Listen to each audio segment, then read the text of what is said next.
Hey YouTube, what's going on? It's Adam here with Retro Repairs, and today we're going to take a look at this Atari 5200 again. So specifically, we're going to try and sort out the video issue. So I'm going to show you what's happening here. In a past video, I started on a power mod. However, I don't have the proper adapter, so I had to kind of jerry-rig some jumper wires to that jack, but it bypasses the switch box, and it's just going to go direct DC into the board. I've removed the original RF cable, and I have another RF cable connecting out to the TV, so when I turn it on, I get some super fuzzy RF signal, just like that. So obviously that's not normal, and to me it's pointing to probably some issue in this RF modulator is my guess. I could be off on that slightly, but that's my thought. So what I want to do is perform a basic composite mod, and I'm going to walk you through how to do that. Alright, so before we can begin on this mod, there's a couple parts that we have to remove, and the main one is going to be this RF modulator on the side here. So when we flip the board over, we see there is going to be 5 points right here. Let's zoom in a touch. There we go. So there's 5 points right here that need to be desoldered. And then 4 grounding points. It looks like only 2 of them are actually soldered to the board. So just the 2 on these corners are going to have to be removed. So let's grab my soldering iron, just top up some of that solder, get some fresh stuff on here. Given that this board is close to 40 years old now, it's nice to use some new stuff in here. Oops.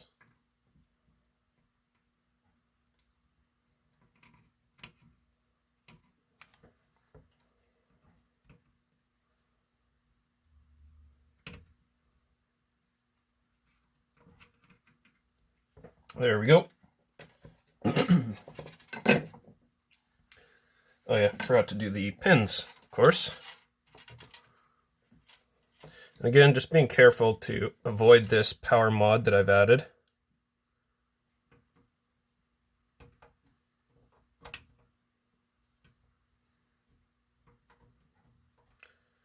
So I'm just hoping that these pins are small enough that I can use my desoldering gun, because it's just so much easier to desolder with a gun rather than using a braid, but we will do what we need to do, I guess.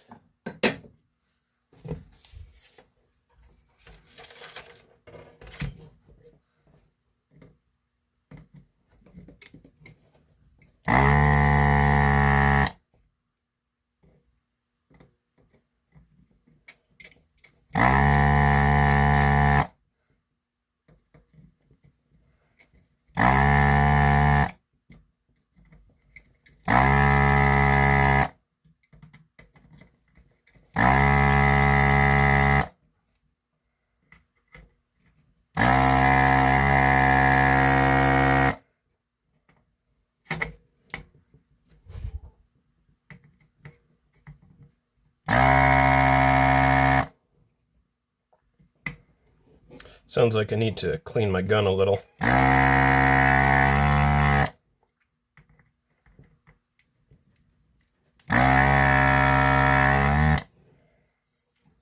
Okay, so let's see how that goes.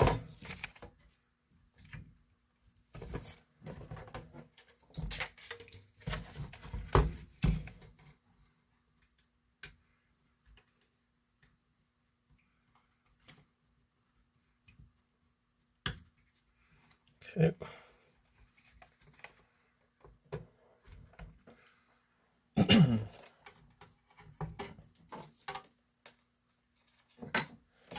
Still not quite free yet.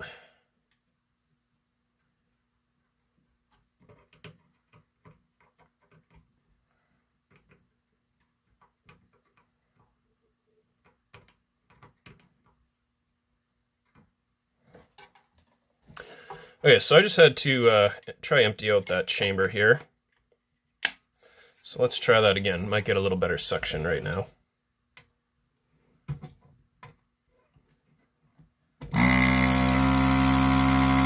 Oh yeah, way different sound.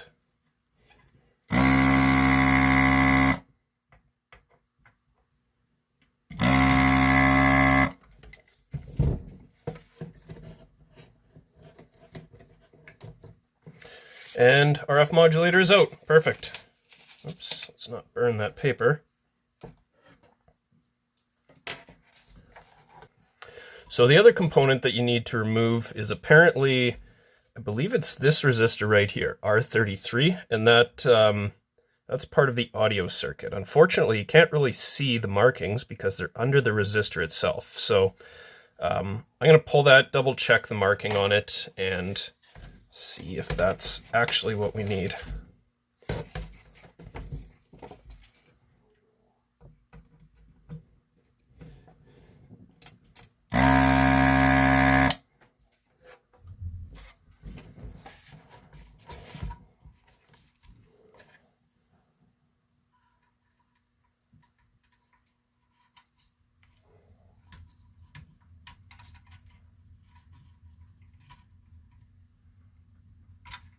And that is R33, perfect.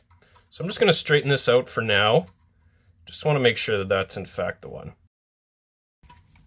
Part of the trouble that you might experience with this mod is there's really not a lot of resources for the 5200. So if you're looking for an instructional guide online, it really doesn't exist. So you got to kind of piece together some information that you find elsewhere. So I'm going to put away my desoldering gun and get back to this. So there are a couple different schematics I've found. This one right here I've written out is the basic 2600 or 7800 Atari mod. Takes your 5 volt, your video, and your ground. That's a 2.2K resistor and a 3.3K resistor. A 2N3904 transistor. And you get your video out and your ground out. I'm going to try this one first. I've also found this one, which is slightly different.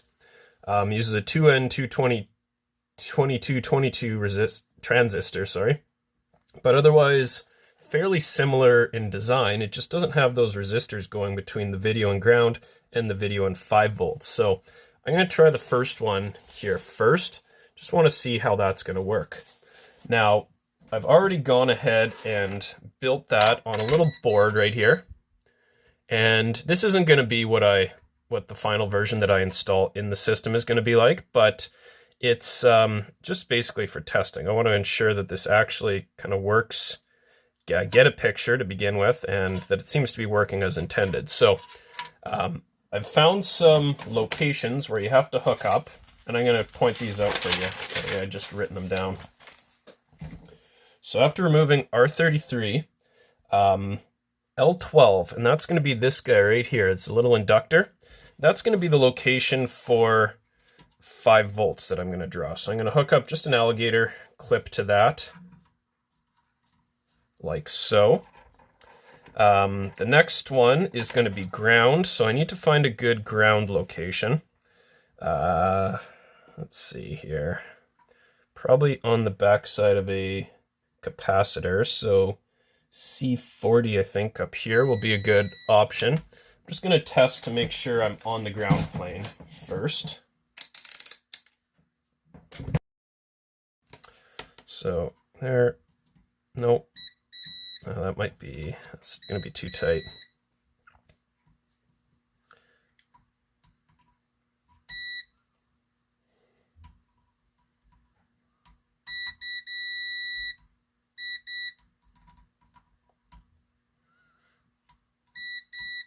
Oh, right here.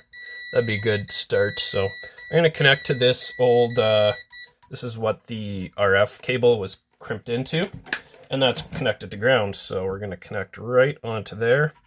And that's a nice beefy spot to connect. And then we need video. So video, sorry, this is not 5 volts. This is supposed to be video. Video connects to the left side of this inductor here. 5 volts connects to L13 right here. So that's going to connect right to that regulator on this leg. So we're going to connect it right there. Good.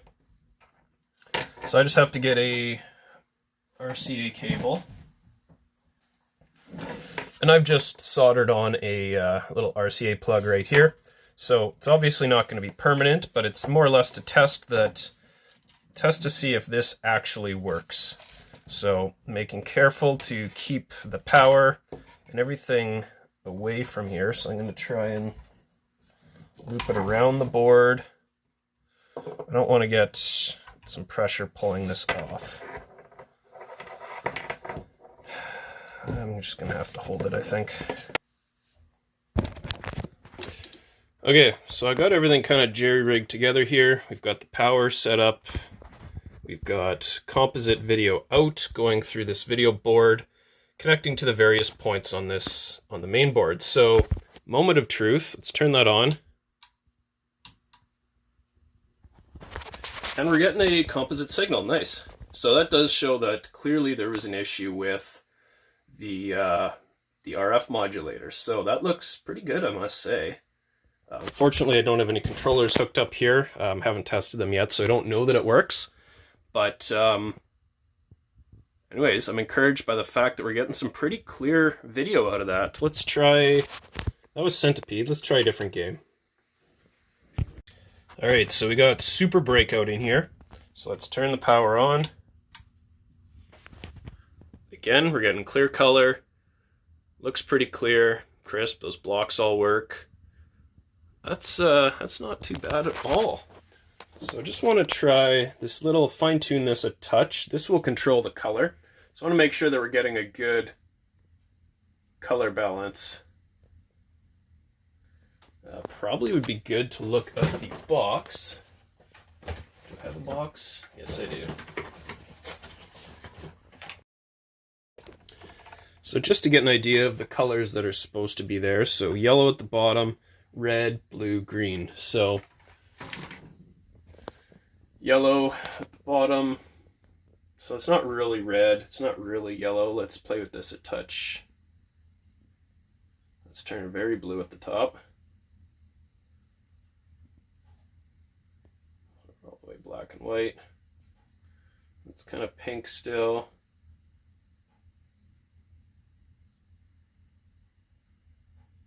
That's probably about as good as it's gonna get.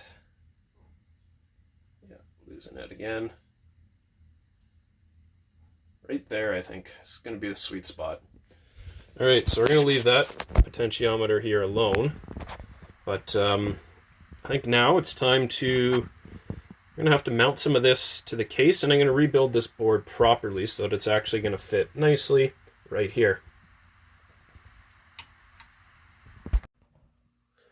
So one thing I do want to do first, actually, is just remove this channel switch selector.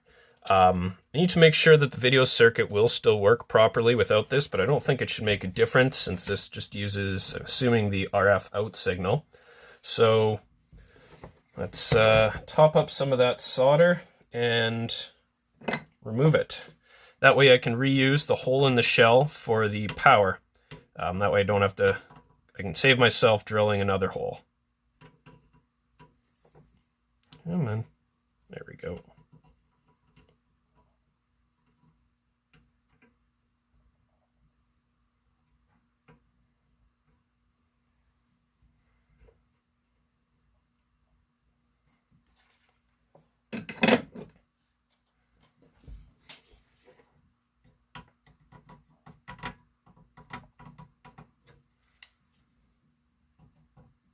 Yeah, it doesn't quite fit.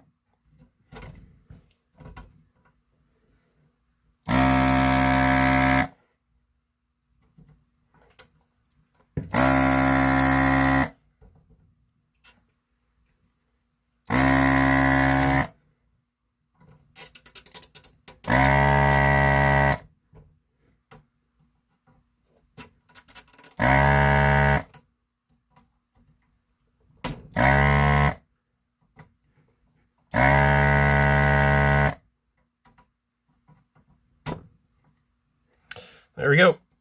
So RF selector's out.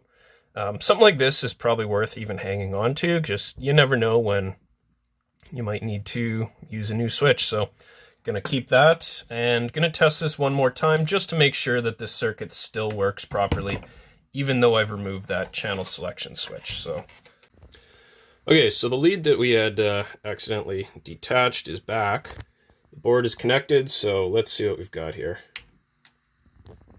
And we are still getting good video signal, so evidently, as I suspected, that switch means nothing as far as the functionality of that video circuit. So what I have to do, get myself some more RCA plugs, because that's actually the last one that I've got. And I'm going to show you where I'm going to mount those into the case, and we're going to mount this power, this replacement power jack into the case as well. And this should be pretty much good to go. Then we can turn our attention onto those controllers. All right, so what I've done is I've just created a little bit of a composite board using the existing spot for the RF modulator. So I've hooked my resistors into these pins here, which supplies ground, 5-volt video, and I believe this one does audio, but I haven't hooked up audio yet. Got all the workings on the back here, so this should be good to go. So I'm just going to attach my RCA cable to this, and we'll give it a test.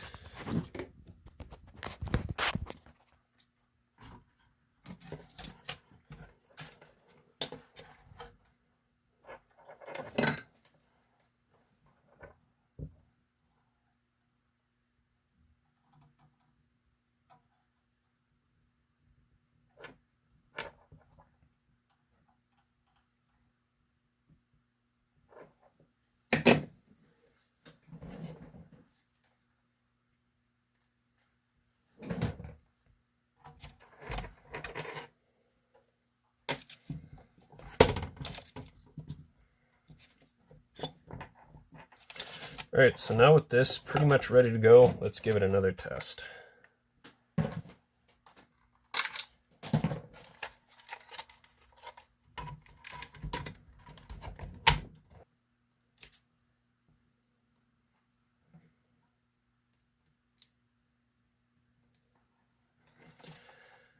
right, moment of truth.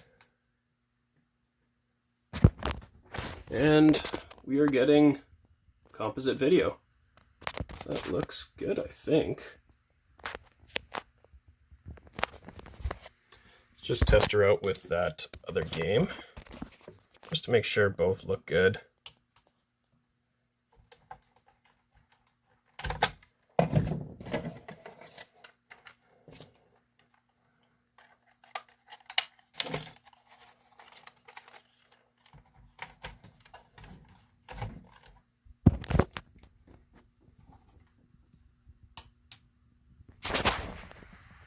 And looking good. So now we need the extra RCA ports just so that I can mount these on the chassis, and then we should be pretty much good to go. Alright, so at this point now what I'm going to do is start mounting those RCA jacks, and what I want to do is mount it on this little expansion port that's here. So I've measured out approximately where I think these holes are going to need to go. But what I do need to make sure is that where I'm going to put it isn't going to interfere with anything on that board. So I'm just going to set this up quickly. Just kind of lay it out as if I were going to put it all back together. Let's just make sure that this is all going to fit. So my concern is this little expansion card here. I don't want that interfering. And actually, I think we should be okay. It looks like it's going to be far enough away that it should not impact this. Oh yeah, there's lots of space there. So it's going to sit basically like this. Obviously not perfectly because I've got things kind of in the way, but roughly like so. So there's lots of room. These are the jacks that I'm going to be, the RCA plugs I'm going to be putting in, so lots of room for that to fit. So let's get drilling. All right, so I'm gonna get a couple different drill bits ready to go. I'm gonna start small and I'm gonna work my way up. So I'm going to start on the left side here, which is the right side the way we're looking at it, but when it's actually sitting properly, it will be the left side. So line it up right in the middle. this little hole. Let's go just one up.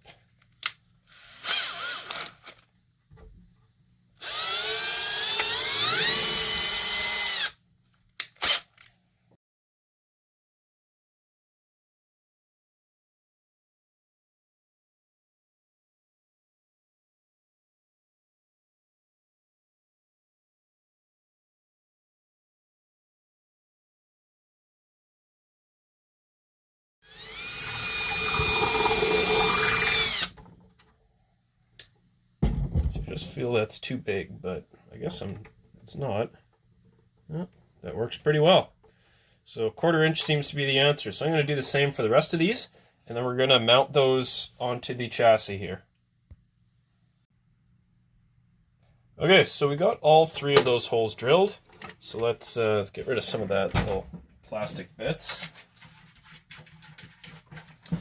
So now we want to pop this little expansion port out again.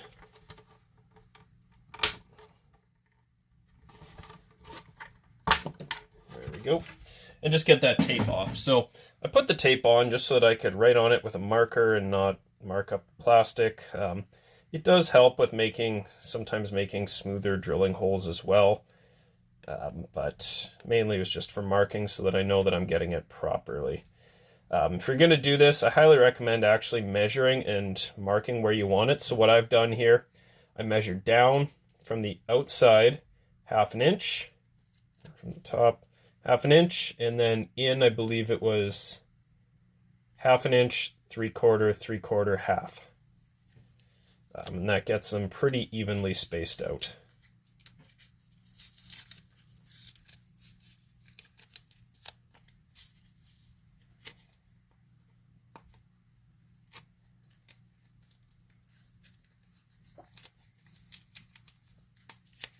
And there we are. So that looks not too bad at all. So let's get some jacks installed. Okay, so let's begin just installing these. So I'm going to start with the yellow on the left side. So I'm going to take off the little nut that's here and this ground plane. While I've got this open, what I like to do is bend this in a little bit because you are going to need to solder the ground to this. So it helps if it's coming off the plastic a tiny bit. So I'm just going to put this through, put the ground in. I like to point it into the middle because you're going to tie all these grounds together, so they may as well make it nice and short. Make your job a little easier.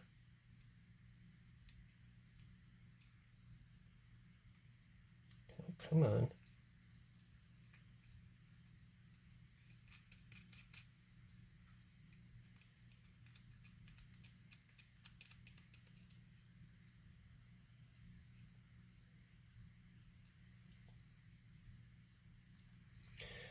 Now, whenever you look at any type of composite plugs, they're usually yellow, red, white, so I see no reason to deviate from that. So we're going to do the same thing, yellow, then red, then white. So in goes red. Going to bend this plug a little, or bend this bit a little bit.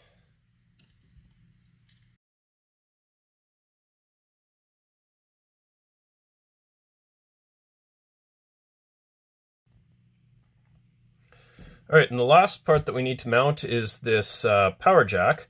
So same thing, it's got a little nut and a washer that come off. Unlike the RCA plugs, the ground part is actually fixed right into the little component here, so you don't need to bend anything. I'm just gonna pull this back, keep the washer on the outside, and I'm gonna put it on this hole here where the RF switch was, or the switch to change the channel. I've widened it slightly just so that everything would fit in nicely, so it looks like it's gonna fit well.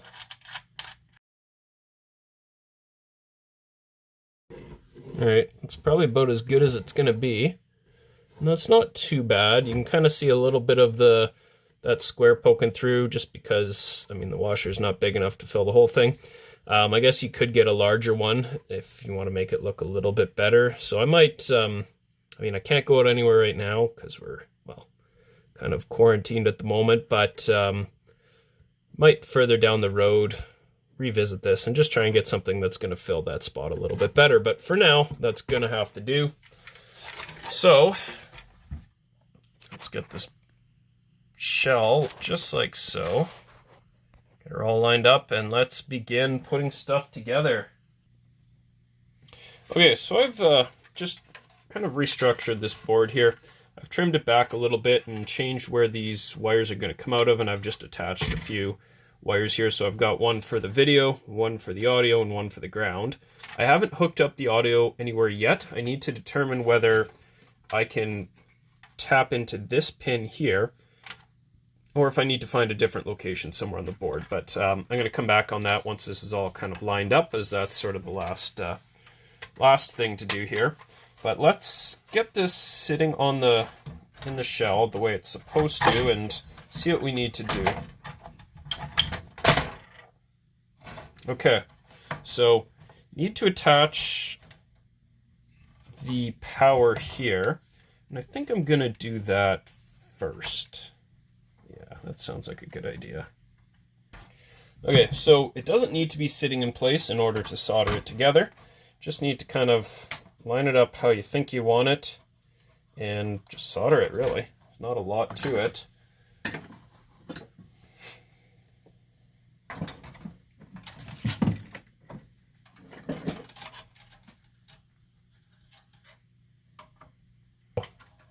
Let's put some solder on there just to make it easier.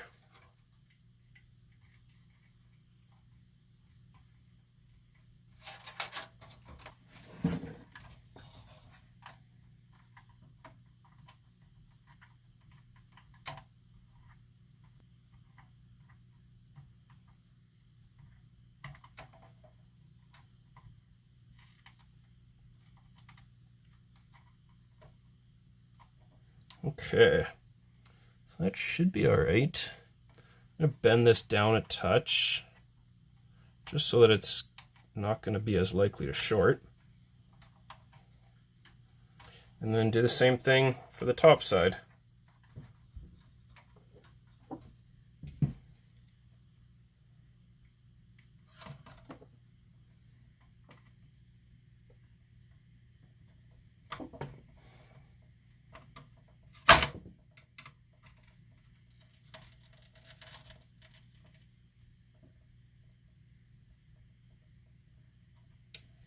Okay, so that should be good. Now I'm going to work this heatsink up here just to cover up that capacitor that was part of this.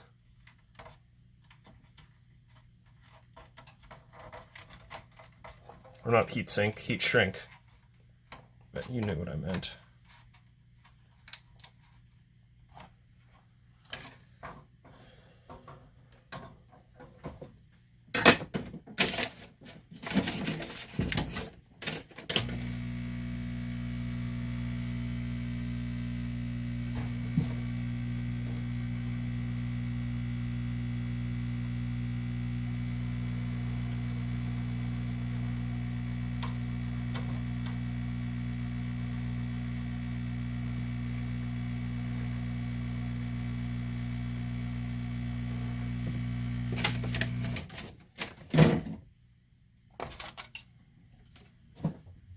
Okay, so let's try and get this in place here, see how that's going to sit.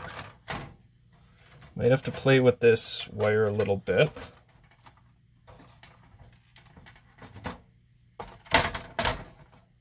There we go. Okay. So you're rocking there a bit. Okay, so that should be okay, I think. So now we got to figure out how I want to run this. Okay, so I've run the wires underneath here. So I'm just going to feed them through here, taking care not to get them in the way of any screw holes. So it is loose, which is fine. Just going to loop it around this post. No, I'm not. I'm just going to go just like that. And then split them off. So the way that I've set this up, the light one is going to be the video signal. So it's going to go into here. The brown one is going to be ground. I didn't have a green one that connected to anything that was handy, so we're using brown for ground. and then red is going to be audio. All right, so I'm going to start by just putting a little bit of solder into the center post of this yellow RCA jack, and that's going to be the one on the right. So just heat it up nicely, add some solder to it. I'm going to do the same thing with these other ones.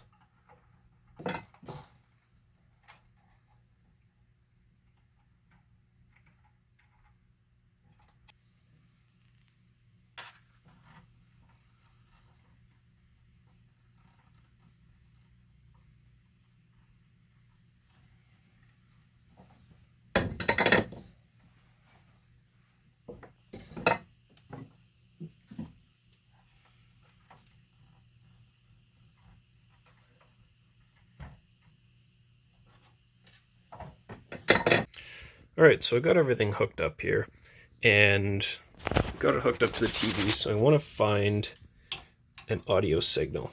So my understanding is you can tap into R50 here, so I got it jumped with an alligator clip.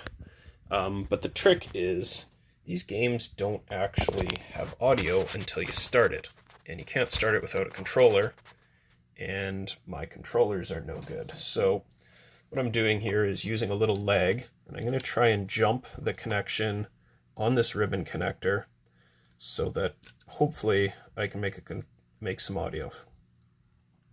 So let's see if this works. Oh, there we go.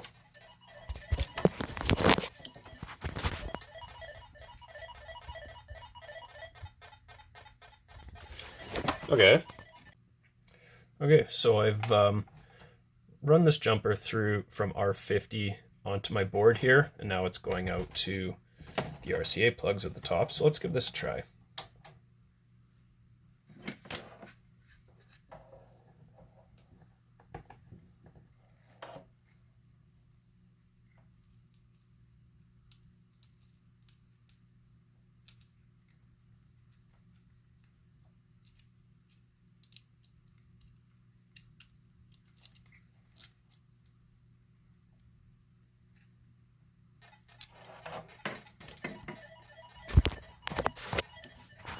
And we've got some audio.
And that's the final product. So a few things we had to take care of here. Obviously we don't have the controllers working yet, but I think that's going to be the next video I make on this, trying to repair one of those controllers. But you can see we have the LED, power switch, gives me on and off.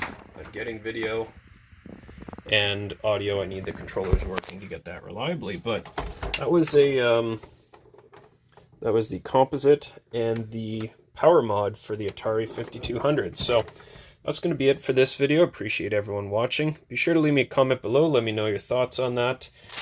Stay tuned for the next one, where I'm going to tackle one of those controllers and try and get this to be a full, complete system. So thanks a lot for watching. We'll see you next video.